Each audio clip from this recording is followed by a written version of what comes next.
Hello again, everyone. How the devil? Welcome once again to your favourite weekly news roundup. Well, I call it news. We know it's not really news. It's the BBC Spews. Doesn't count as news, does it? Doesn't count as news. If you were to stumble across a homeless man scrawling a poem in human shit on the side of a chip-chop wall, you'd get more sense. But I said I'd cover it, and now I've got over 5,000 people relying on me to get it done every week. So I force myself to power on with true commando spirit, with a furor that only a man who earned his green beret can do. I steel myself and step once more into the breach and go through this absolute dog shit that we pay for because communism is cool. So let's get started, shall we? BBC Bite Size. This is to help children learn, by the way. This is like the educational section of the BBC, and it's how to be an ally to friends who've changed their pronouns. Oh, marvellous. I've always wanted to know such fucking drivel. Yeah, mathematics, English language, grammar, how to write, calligraphy, all of those pointless exercises have been pushed to the back burner. We can get to them later. What's really important is that we teach the kids how to be an ally to friends who've changed their pronouns, because kids always do that. Yeah, they definitely aren't getting told what to do by indoctrinated communist parents. They just do this on a whim. Yeah. In the 80s, 60s, 70s, it was common for kids to just go, you know what? I don't like being called he or she. Because we're down to sounds now, aren't we? We're down to guttural moans for pronouns. So what is your name? My name? Yes, your name. My name is Pardon? So let's read it, shall we? Let's read it. We all like to be referred to in a way that makes us feel accepted. Well, not me, I'm British, My friends call me things like shit cunt, fuck lips, common friendly nicknames from English people. It says this can include the use of our name, gender and pronouns. Fuck me. It can. I suppose it can. The LGBT Foundation explains. There's your problem there. Isaac Newton, Charles Darwin, John Locke. These are the people that I used to take my fucking lessons from when I was a kid. Indirectly, obviously, because the teacher was reading their scribblings. Didn't come from the LGBT Foundation. They don't know anything. They're not renowned for anything. They've got no qualifications. Out of morbid curiosity, I'll continue. Language can really be powerful in helping to affirm your identity. Feel confident and share your authentic self. Again, they all use the communist dictionary, right? Share your authentic self. Fuck off. It sounds like I'm listening to a teenage lesbian on fucking Tumblr. What a load of shit. Non-binary celebrities such as Jonathan Van Ness. Oh, he's mega famous. He's so fucking famous that I haven't ever heard of him. Sam Smith, I suppose I've heard of him, did the shittest Bond theme I've ever heard. Lachlan Watson, nope, no fucking idea. So, yeah. A celebrity and two random strangers have done a lot to raise awareness and encourage conversations about being non-binary. You might have seen some discussions about pronouns online. I have. And I thought it was the biggest pile of shite I've ever read. Continue, however.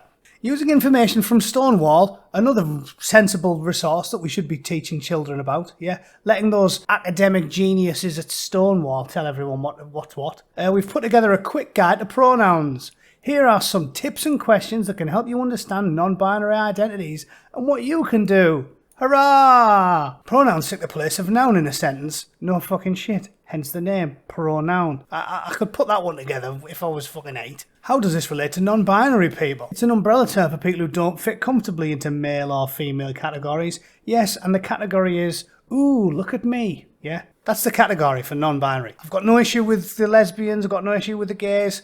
I've got no issue with trans. I think there is a tiny minority of people who have genuine dysphoria. You crack on. But this non-binary thing, I'm telling you, it is drivel. So you can't say I'm anti-LGBT because all of them I agree with. LGBT I'm cool with. This fucking shit? No, this is just rebranded communist ideology that wants to convince everybody that up is down and left is fucking right.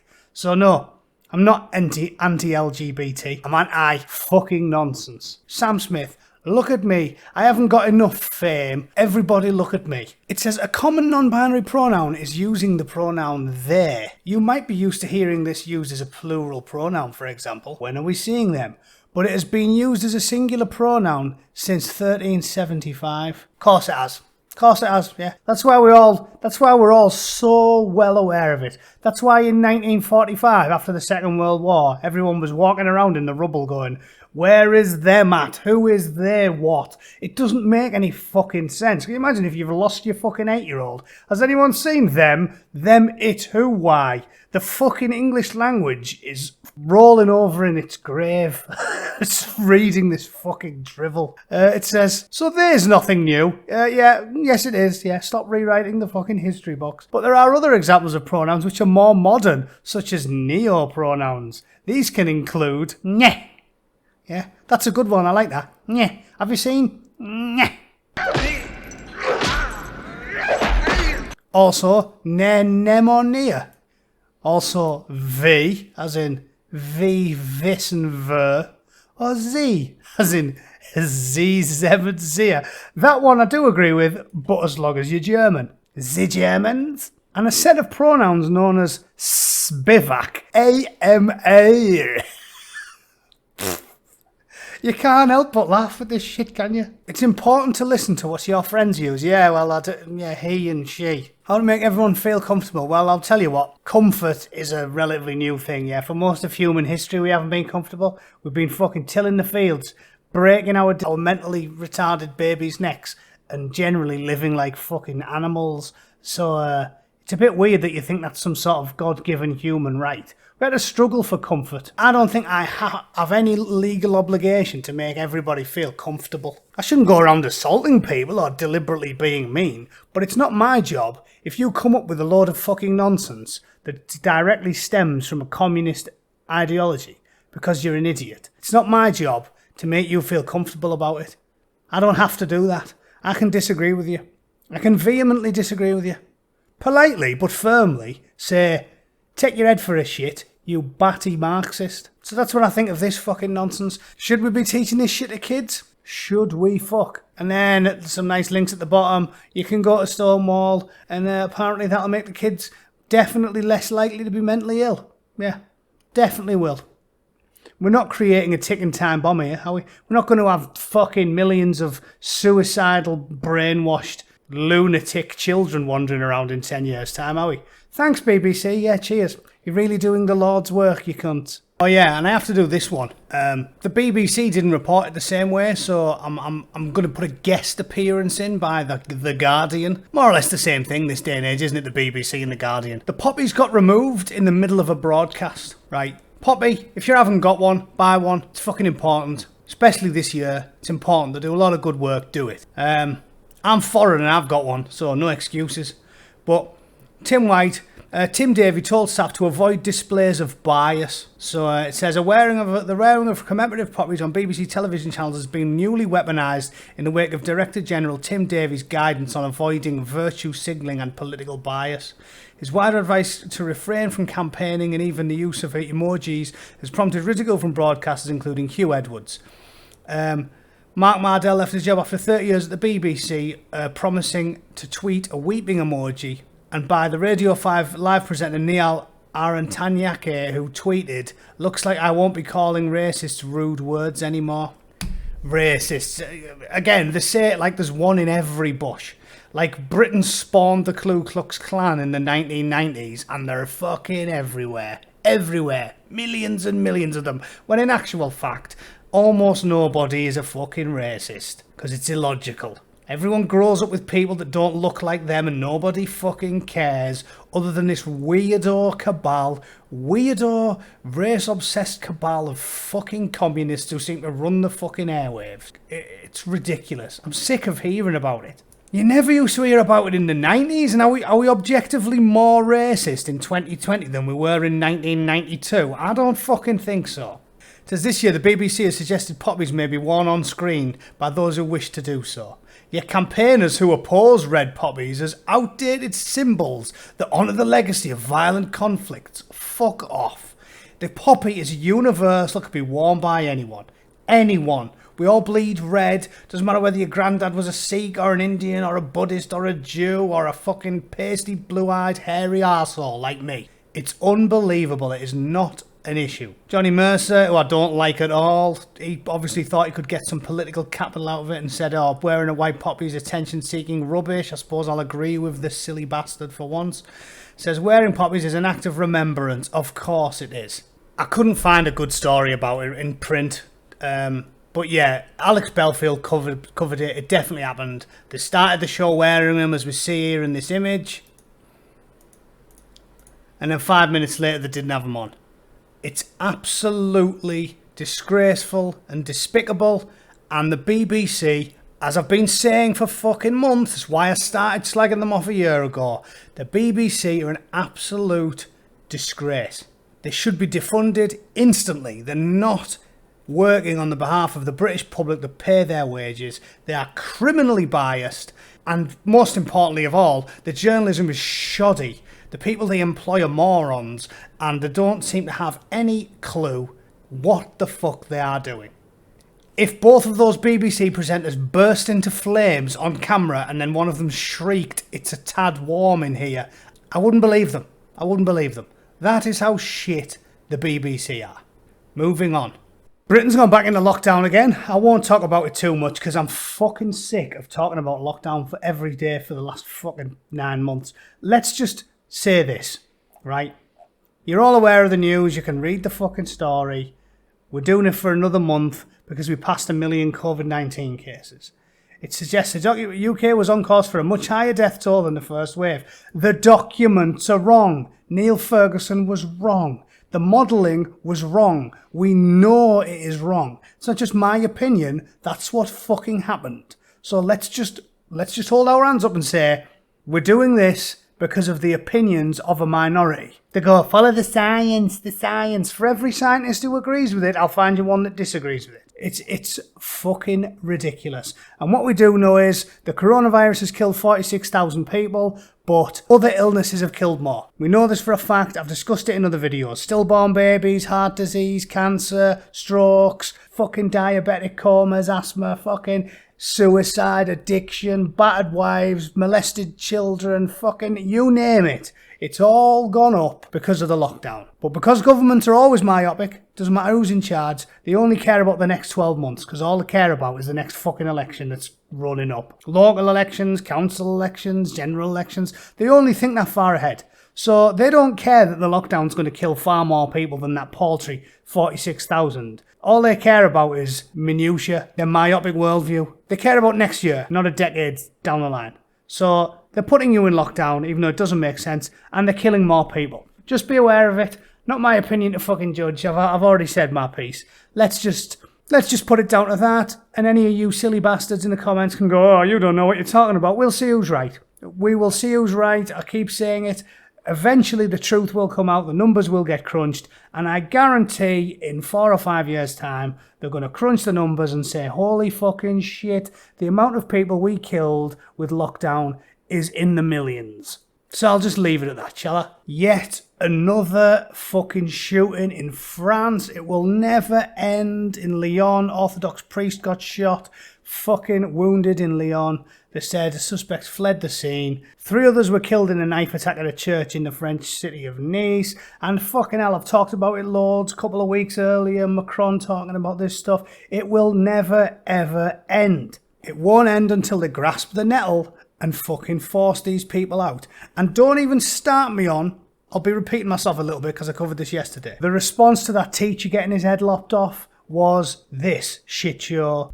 Hundreds of radical Muslims going mental, kicking off.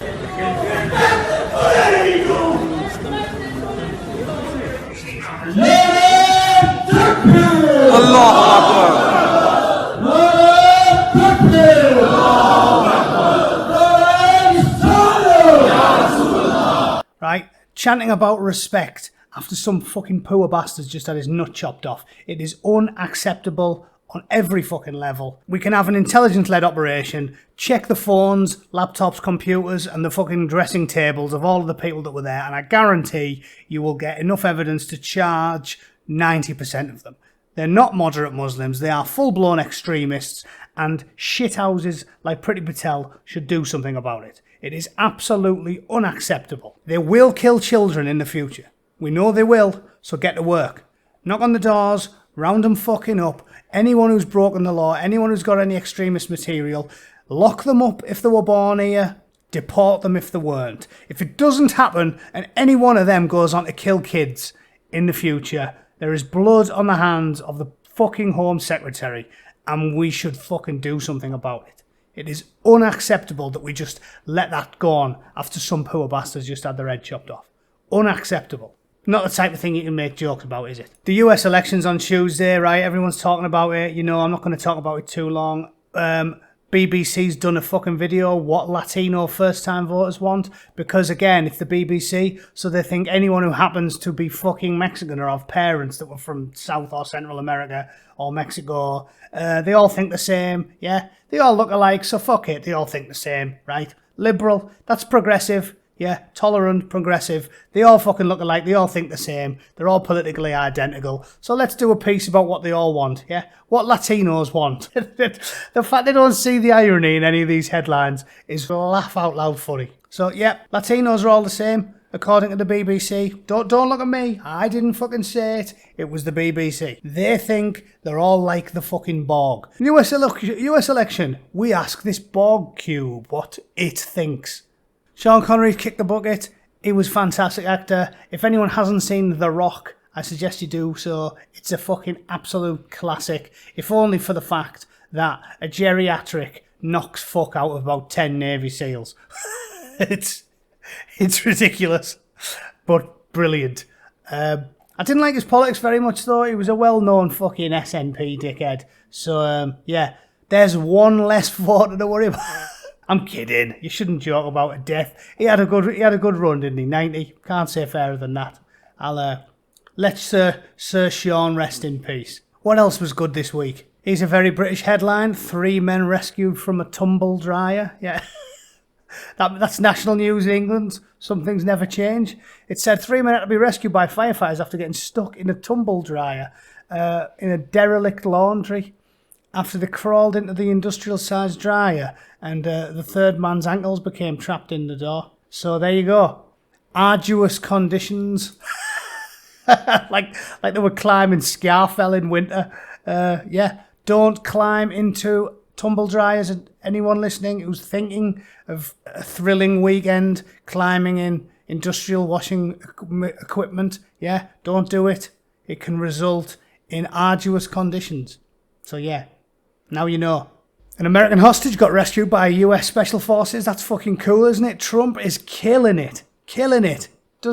He's got out wrong, has he? Foreign policy, they said he was going to call World War III, didn't. They said he was going to fucking have us at war with North Korea, he didn't.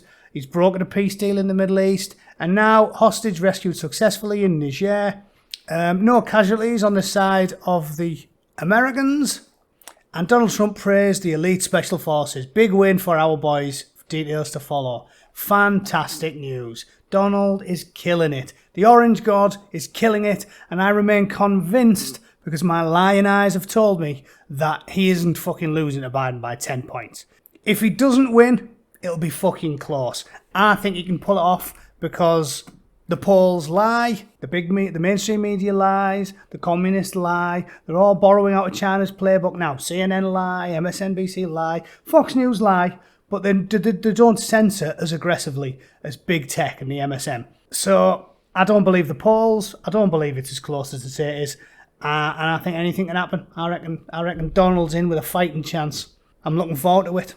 I'm going to have to cut it short this week, guys, because my missus is coming home and I promised I'd take her out. And I'm not just handsome and witty. I'm also a superb husband, despite the cock like a AAA battery. Thanks for listening. I'll do a few more live streams this week. I'm getting into them. See you soon. Cheers.